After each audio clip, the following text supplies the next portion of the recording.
après le 11 septembre, il y a eu une réunion.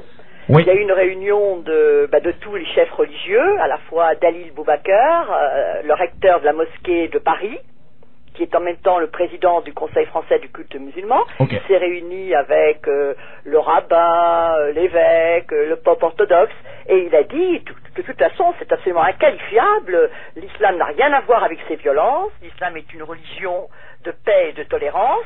La preuve, nous avons dans le Coran, dans la sourate 5, verset 35 ou 32, nous avons écrit que celui qui tue quelqu'un, eh bien, c'est comme s'il avait tué les hommes en totalité. Ils nous ont dit ça, oui. Donc voilà, et tout le monde a approuvé, le rabbin content, parce que c'est une phrase qu'il connaît bien, lui, puisque c'est écrit effectivement dans le Talmud de Babylone, celui qui détruit une seule vie humaine en Israël, cela lui est compté par l'écriture comme s'il avait détruit tout un monde. Ah. Seulement le problème, c'est que si vous ouvrez le Coran, à la sourate indiquée par notre cher recteur musulman, oui. Eh bien, je vais vous donner la vérité.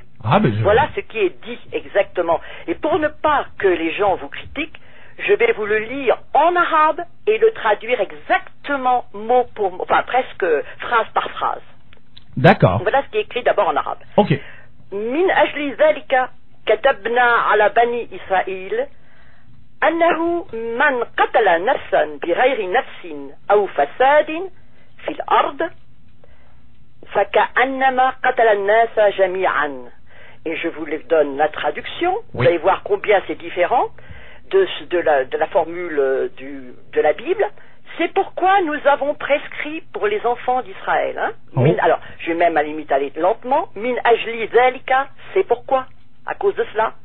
Katabna ala bani Israël. Nous avons écrit, nous avons prescrit pour les enfants d'Israël, annahu, que Man qatala nafsan, celui qui a tué une âme, littéralement qui a tué un homme.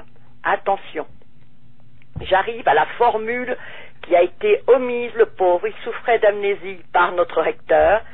Bi ghayri nafsin aw fasadin.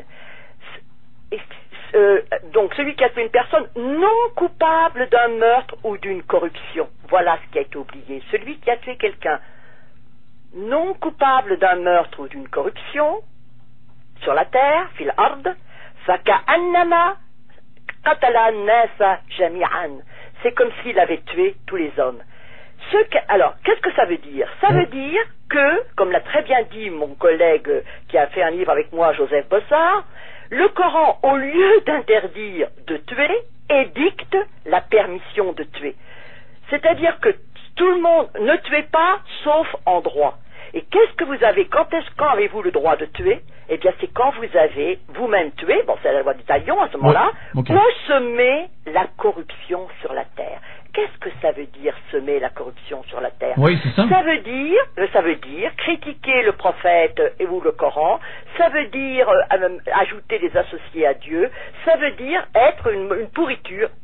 Alors, les gens vous diront, vos amis qui vous critiquent, ils vous diront, oui, mais qu'est-ce que c'est? Elle a pris ce verset-là, et elle l'a isolé du contexte. Oui, c'est ça. Je vais prendre le verset suivant, cher Ismaël. Écoutez bien le verset suivant. Ce n'est pas triste. D'accord. Pour vous montrer que ce n'est pas du tout un contresens. J'avais donc pris 5 versets 35 ou 32, et je prends le suivant. La récompense de ceux qui font la guerre, la récompense, le Coran comme ça a parfois une petite ironie gentille, la récompense de ceux qui font la guerre à Allah et à son apôtre, et qui s'évertuent à semer le scandale sur la terre, sera d'être tué ou d'être crucifié, ou d'avoir les mains et les pieds opposés tranchés, ou d'être banni de leur pays. Et alors je regarde bien en arabe, puisque c'est celui qui suit celui que je viens d'édicter. Oui. Et qu'est-ce que je vois pour vous montrer que les vers, comment dirais-je, que ce n'est pas du tout une invention. Je retrouve mon verset, je viens de le perdre là. C'est-à-dire la récompense de ceux qui font la guerre contre Allah et son messager et qui s'efforcent à semer la corruption sur la terre. Le mot corruption en arabe, vous qui êtes un bon élève en arabe, c'est façade, comme la façade d'un immeuble. Façade en allongeant un petit peu. Façade. Façade. Et ceux qui sèment la corruption sur la terre, on les appelle les mufsidoun. C'est dit dans le Coran, la tufsidou fil ard. Autrement dit, ceux qui sèment la corruption sur la terre, ça a été le cas de notre ami, le pauvre Vincent Van Gogh, Théo Van Gogh. Oui, Théo Van Gogh, c'est pas pareil. En quelque sorte assassiné. Ça a été le cas de ceux qui ont fait les caricatures. Ça a été le cas de tous ceux qui, à la limite, osent se comporter en pourriture. Et regardez les verbes, le châtiment, c'est pas du tout une traduction exagérée, Okay. soit tué. Et nous allons retrouver justement notre cul explosé. D'ailleurs, sur le forum, il y a un linguiste, Gag, qui a fait une très bonne analyse Oui. du qaf, justement de la lettre explosée dans la gorge. Exact. An yuqattalu. Vous voyez, on avait dit qatala yaqtulu, ça veut dire tuer, et là, qu'il soit tué, c'est un passif. An yuqattalu. Et l'autre verbe qui suit, aou yusallabu. Solib, c'est la croix. Ça veut dire où qu'il soit crucifié. An yusallabu. Hein, les Arabes musulmans qui croient que je mens. Allez, ouvrez votre Coran à la sourate 5, verset 33. An yusallabu aou tuqatta'a aydihim wa arjuluhum min khilafin. Ou que soit coupé, qata'a yaqta'u. Ici c'est un passif.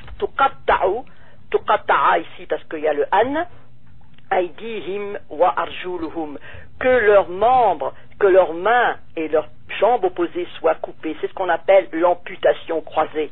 Alors moi j'adore quand on me dit le Coran est un livre de paix et de tolérance, avec des prescriptions de ce genre, mais le croyant idiot qui lit ça au premier degré, eh bien il fait ce que nous avons tous vu de nos propres yeux, Okay. à savoir les fatwas envoyés pour ceux qui ont osé caricaturer Oui. le prophète.